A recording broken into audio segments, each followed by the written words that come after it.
Hi, I'm KJ in ATP SMS for over 10 years. Welcome back to Adaptive Solutions. We're in session 9 of our ATP exam prep series, and today we are starting our follow up phase. We've traversed through a lot of the service delivery process, and today we're going to be looking at outcome measurements, reassessment when appropriate, and how to optimize long term system success. Up to this point, everything we've done has been about building and implementing a solution. You've identified functional deficits from the patient, the goals that they need to accomplish. You have trialed equipment. You selected equipment that should be able to help them meet those goals. You adjusted and made it usable. You integrated it into their real world environment. Now we're in the validation phase. This is where the process becomes less about decision making and more about accountability. Scary word. All right, before we dive into this, just keep in mind that if you are studying for the ATP exam and you want some one on one coaching to fill in your personal gaps and deficits, you can reach me, Kevin, at getadaptivesolutions.com. That's Kevin at getadaptivesolutions.com, or you can leave a comment below and we'll connect. While you're at it, please make sure to like this video and subscribe to the channel. Okay, so the question that we're answering now is, did this intervention actually improve the client's functional ability, aka how they show up in real life, in a meaningful way? From a resident perspective, that's the only outcome that matters, not whether the device was appropriate, not whether the process was followed, although those are extremely important. What RESNA's perspective about the outcome that matters is whether the client's participation, independence, or efficiency in task completion improve. This is why Domain 4 of the ATP exam prep tool focuses on documenting outcomes, monitoring performance, identifying changes where they're needed, and modifying that intervention over time. This is not an optional phase. This is not simply a formality to follow up to check your intervention. This is part of the process that proves whether everything before it was done correctly or not. What outcomes actually mean, taking that from the literature, one of the most important distinctions in this phase is understanding what qualifies as an outcome. From assistive technologies principles and practice, Cook and Polk emphasize that outcomes should be tied to functional performance and participation within the client's environment. Notice that shifts the focus away from the device entirely. You're not evaluating simply how well the device works, how advanced the technology on the device is, or even how satisfied the client feels using it. You are evaluating what the client is now able to do in real world tasks. There are two types of outcomes that we're going to cover: functional outcomes. These are changes in the client's ability to perform discrete activities.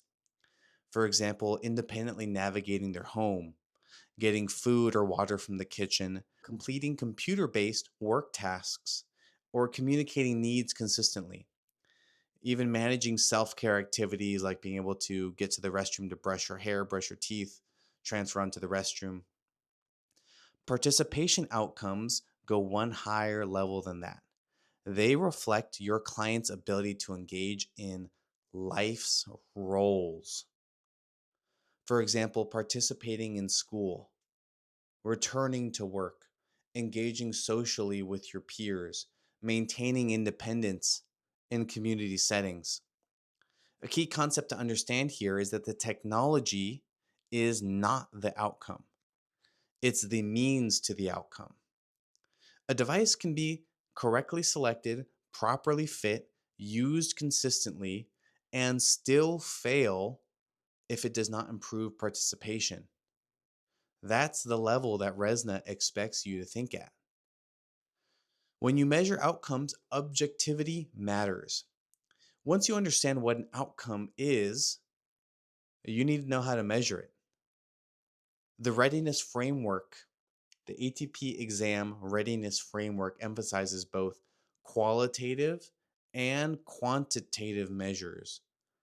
What does that mean?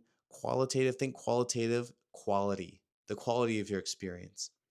Quantitative measures are quantity, numbers.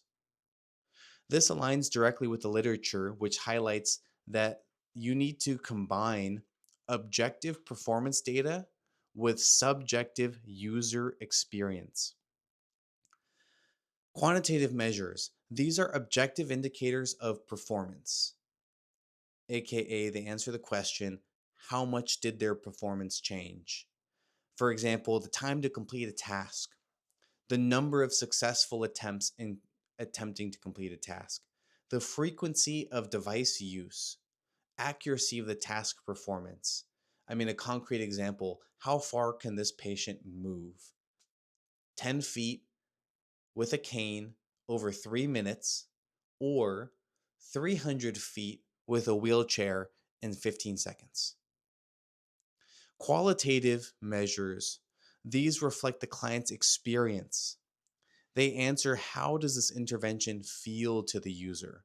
For example, the perceived ease of use, their satisfaction, their confidence in completing a task, and their willingness to use the system. An important distinction here is that qualitative data adds context to the quantitative data, which provides numbers and evidence. You need both, but they don't carry the equal weight. From a clinical standpoint, measurable functional improvement is what supports decision making, aka quantitative measurements matter more. Without measurable data, you cannot determine or easily communicate to an insurance or a funding source the effectiveness of the solution that you're asking to be paid for. You just can't justify continued upkeep of that device, and you can't identify decline in the patient. Oh, so this isn't just about getting a device paid for. This is also about tracking the patient's function. A key principle to remember here is that outcomes should be tied to the original goals, observable in real life tasks, and measurable over time. And if you're like, well, how am I going to measure, I don't know, the patient's comfort? There's ways. You measure pain level over time. You measure how long they stay in the chair. Now, there's all ways to get creative if you really think about it. And if you don't have quantitative measurements to accompany the patient's qualitative experience, that follow up and evaluation was weak. Reassessment exists because we as people evolve, and so the systems that we use must evolve with us. Assistive technology is not static. And from a fundamentals in assistive technology, one of the core ideas is that the interaction between the human, the environment, and the activity that we're performing and the technology we use to complete that activity changes, is constantly changing over time, which means that the system you implemented will not remain perfectly matched over time. And just think about this. Think about the complexity of your life. How often has the complexity of your life remained exactly the same and the demands of your life remained exactly the same over the last several years? Never. It always gets more complex, and so you need to be evaluating your patients' lives to see if the equipment has kept up with that complexity. Triggers for reassessment. The reassessment is not random, it's triggered by change. That change can occur in several ways. It can occur in the client through physical decline or improvement, cognitive changes, skill development, or loss. Think about like a stroke or an SCI patient. They're going to go through a rehab and should be gaining function as they rehabilitate more. The equipment that they need to maximize their independence and function should change as their body's abilities improve. The same is true for patients who have ALS, MS, muscular dystrophy, Parkinson's. Those conditions continue to deteriorate the patient's abilities over time, and the equipment needs to keep up to keep filling in the gap as much as possible according to the tasks that they need to accomplish. Their environment changes. People may move to a new home, their workplace environment changes, their school environment changes. Think of a child that goes from a high school to a college campus. The distance they need to cover, the time that they need to cover that in, or even the amount of time they stay on campus may have drastically changed. The tasks we need to accomplish change. We take on new responsibilities. We have increased complexity in our lives. There are different expectations of our performance depending on what we're doing. Our personal goals will change. We have shift in priorities of what it is that's important for us to be accomplishing ourselves, change in the desired outcomes. And so, what reassessment actually does is it gives us a very important opportunity to identify where the system no longer matches reality. This is such an important idea and concept as an ATP, and honestly, as a person that wants to be excellent at what you do. When you reassess and when you follow up, you give yourself the opportunity to see where you could have improved and implement that to become better each and every time that you do that same task. Now, you'll see here, it does not always mean that you made a mistake that you can fix, but it does give you the opportunity to adjust your plan and re implement a new plan. For example, you may have a system that supported mobility at a patient's home, and that may just not be sufficient when the client begins working outside of the home. It's not that the device has failed, the context in which they use it has failed. A key concept here is that reassessment is not about restarting the whole process, it's about updating the system to match their current needs.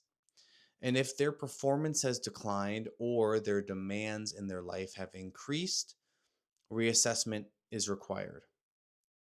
Okay, modifying a system, replacing a system. How to think about these two things systemically. This is one of the most important clinical habits you can develop. And as a new ATP, this is one of the most important ways where you can improve your skills. You improve because modifying an existing system is a constraint. And when you have constraints, you get creative. When something isn't working, your first step is not to replace the system. When something isn't working, your first step is not to modify the system. It's to understand why the system isn't working. From this perspective, breakdowns usually occur in one of these four areas, and it's important to understand. They break down in the patient's positioning in the equipment or their access to it, the device configuration, their environmental compatibility, or their training or support to use the device. This matters because replacing a whole system does not automatically fix their poor positioning in the system. The incorrect way that the system was set up does not automatically change the lack of training that they need in order to use the device correctly or the environmental barriers which they have around them, preventing them from using the device appropriately. You may even just introduce more new variables that increase complexity and don't solve an issue. And so, before you consider replacement, you should explore modifying the equipment by adjusting their position, modifying how they interface with that equipment, changing device settings, adapting the environment around them, definitely reinforcing training to make sure they're using the device appropriately. Replacement is appropriate when the device cannot meet that required function, even after reasonable adjustments and modifications, or when the client's needs fundamentally exceed the system's capabilities. An obvious example of that is someone with a muscle disease who can no longer push a joystick. You don't need to modify the chair anymore. You need to replace that with a light touch or a different control method. Key principle here is that modification is a very targeted change, replacement is a systemic change. You only move to a systemic change when targeted changes are insufficient. Instead of asking, what device do we need? Think, what part of the system is failing? Gosh, that question should sound very familiar by now, or I'm not doing my job correctly. Throughout this whole lesson plan, through all these, so many times the I've warned you against jumping to a device and first figure out exactly what is the problem before picking a device. That's the level of reasoning that RESNA wants its applicants to have. Okay, follow up is a continuous process. A follow up is not a single check in, it's an ongoing process of monitoring and adjusting equipment. From the RESNA framework, follow up includes reviewing outcomes over time, identifying new barriers, ensuring continued alignment between system and needs. What you're monitoring is the consistency of use, the changes in the performance, the emerging difficulties as they use the device and their life progresses, and shifts in their environment. This is critical because many assistive technology failures do not happen immediately. They develop over time. Common causes may include a gradual decline in the patient's abilities, increased demands of their tasks, environmental changes around them, or lack of continued support from their support system. A clinical example is that a client may use a system for several months. Then they return to the workforce, and all of a sudden, their speed of their typing or the demands on the speed of their typing go way up. The fatigue to use any device becomes way more important. The system still worked, but the context has changed, and so it no longer works well enough. What follow up does is it gives you the opportunity to identify the change early on, adjust that system, and prevent abandonment. And like I mentioned, follow up gives you personally the opportunity to get better. Take that opportunity. Key concept here is that follow up protects the longevity of that intervention, and without it, any well designed system will fail as the context around it evolves. Now, let's wrap this in and how it fits into the entire process. Let's connect the last few sessions. In session 6, development of intervention strategies, we made a plan. We bulletproofed it as much as we possibly could at that moment. In session 7, we implemented that plan. We fit the equipment to the patient. We trained the family. We trained the support system. We trialed it in basic circumstances. And in session 8, we fine-tuned and made device use consistent across multiple environments. In session 9, follow-up, you verify that it actually improved the function of the patient and that it continues to do so. This, my friends, is the full service delivery model. And if any one of those steps is weak, the entire system becomes affected. This is why evaluation and follow-up are not optional. They close the loop. Let's cover a few high-yield pitfalls to finish up. Pitfall number 1, focusing on device instead of function as the outcome measure. Outcomes are about performance, not equipment. Pitfall number 2, using non-measurable outcomes. You must be able to measure, to track, and if you can't track it, you're not thinking creatively enough. Pitfall number 3, ignoring the change over time. Needs evolve, and the system must evolve with them. Pitfall number 4, replacing instead of modifying. Most problems are solvable within the current system. And treating follow-up as optional, pitfall number 5. Without follow-up, long-term success is very unlikely. And so, friends, final thought, if the system does not continue to match the client's needs over time, the intervention is not complete and your job is not complete yet. Thank you so much for your time, attention, and interest. See you next time.